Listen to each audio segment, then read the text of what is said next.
होशियार, के तपाईले पनि फेसबुकमा डाक्टर महावीर पुनलाई फलो गर्नु भएको छ?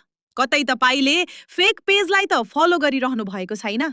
भर्खरै डाक्टर महावीर पुनले एउटा जरुरी सूचना निकाल्दै डाक्टर महावीर पुन सपोर्टर नामको 2.5 लाख भन्दा बढी फलोअर्स भएको यो पेज नक्कली भएको खुलासा गर्नु भएको छ। यो नक्कली पेजले उहाँले भन्दै नभनेका कुराहरू उहाँकै नाम जोडेर लेख्ने र जनतामा भ्रम फैलाउने काम गरिरहेको छ। उहाँले यस्ता झुटा कुराहरूलाई विश्वास र शेयर नगर्न सबैलाई हार्दिक अपील गर्नु भएको छ। याद राख्नुहोला, डाक्टर पुनको आधिकारिक पेजमा नीलो टिक छ र उहाँले सेतो टी सर्ट लगाउनु भएको छ। यो भिडियो तुरुन्तै शेयर गरेर सबैलाई यो ठगीबाट बचाउनुहोस्।